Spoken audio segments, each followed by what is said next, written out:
In 1835, the governor of Baghdad faced a disaster so bizarre that he ordered artillery to fire at the sky.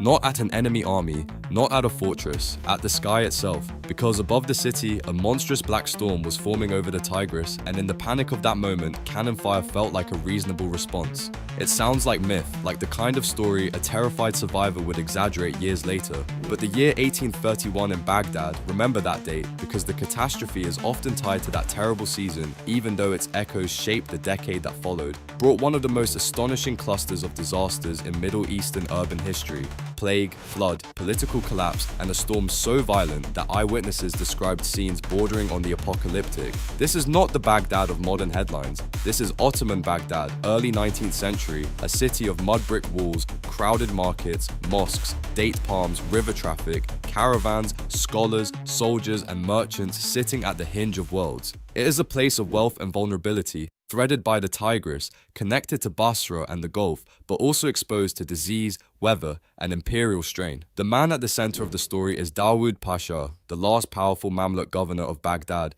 ruling in practice with broad autonomy from the Ottoman center.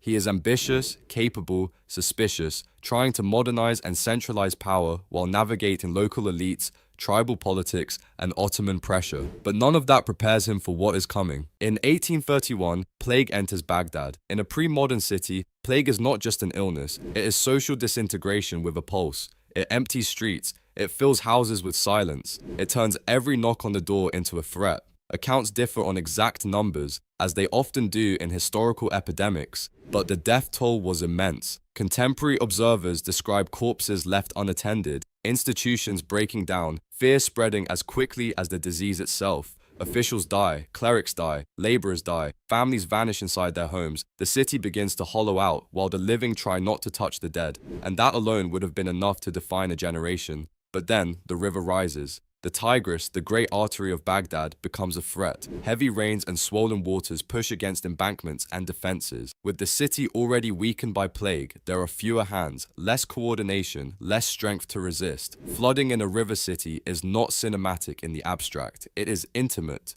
Water enters alleys, then courtyards, then rooms, walls soften, foundations fail, food spoils, escape routes vanish, disease follows water, panic follows both.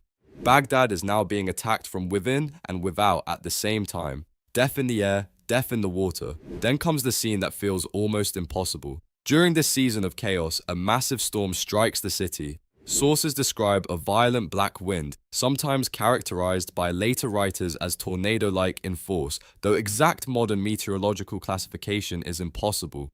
What matters is the effect. This was no ordinary storm. It slammed into Baghdad and the river with terrifying power. Boats were torn loose, structures were ripped apart. The sky darkened into something witnesses remembered with dread. In some reports, the violence was so severe that large vessels on the Tigris were hurled onto the banks or smashed against one another. You can imagine the sound: timber cracking, people screaming over the roar of wind, animals bolting, rain and debris lashing through already devastated streets. And somewhere in that chaos stands Dawood Pasha, the governor of a dying city, ordering cannons fired at the storm. Why? Because in many pre-modern and early modern societies, loud noises, bells, guns, and cannon were sometimes used against storm clouds, whether from inherited custom, desperation, or the belief that concussion could disperse dangerous weather. To us, it sounds irrational. To people watching the sky turn black over a plague-ridden flood zone, it was action. It was command. It was a ruler refusing to stand helpless while nature dismantled his capital. So the guns fire upward, smoke rolls, thunder answers. The image is unforgettable. A governor bombarding the heavens while Baghdad drowns. And the irony is merciless. The city is not being conquered by Persians, rebels, or a foreign empire. It is being crushed by mortality itself, disease, water, wind, and the limits of human control. As the disaster deepens, authority begins to slip. Dawood Pasha, already under pressure from the Ottoman Empire, is weakened. The Mamluk regime in Iraq, which had ruled with significant autonomy for decades, is now exposed as vulnerable. Catastrophe has a way of doing what armies struggle to accomplish. It tears away the illusion of stability. In the aftermath, Ottoman Sultan Mahmud II moves to reassert direct control. Troops under Ali Riza Pasha eventually enter Baghdad. Dawood Pasha's era ends. The Mamluk household that had dominated Iraqi politics is finished as an independent force. That is the bigger twist in the story. The storm itself is incredible. The plague and flood are horrifying, but the final consequence is political. A natural disaster helped close an entire chapter of regional rule and pulled Baghdad more tightly back under Ottoman central authority. In other words, the sky was not just wrecking buildings, it was rearranging power. This is one of those moments history often leaves scattered in specialist books and travel accounts, but it deserves the full campfire treatment because it feels like a civilization stress test compressed into a single season. Imagine living through it. First rumors of sickness, then funerals without ceremony, then so many dead that the city's rhythms break, then the river creeping higher, then the sky turning black in daytime, then cannon fire aimed upward as if the governor can negotiate with God using artillery. You do not forget a year like that. Neither did the people who wrote about it. European travelers, Ottoman chroniclers, and later historians all preserve fragments of the nightmare.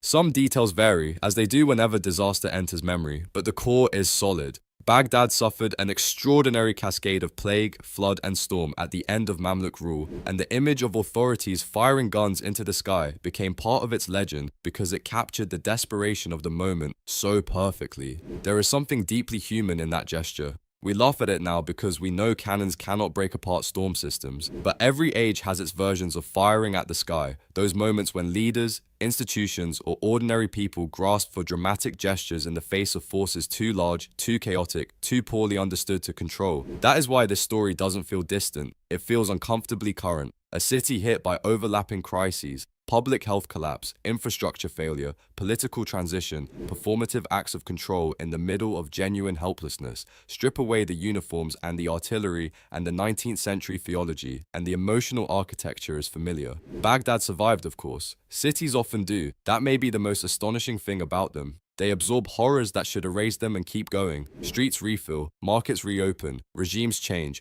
memory hardens into story. But the Black Year lingered because it was not just one disaster. It was a pile-up of disasters, each making the others worse. Plague empties the city, so flood defenses weaken. Flood spreads misery, so storm becomes deadlier. Crisis weakens government, so political conquest becomes easier. One blow sets up the next. The climax is not a single dramatic second. It is the realization that Baghdad was trapped in a chain reaction. And by the time the cannons were pointed at the sky, the real battle had already been lost. The payoff, then, is bigger than the image of artillery versus storm clouds, as incredible as that image is.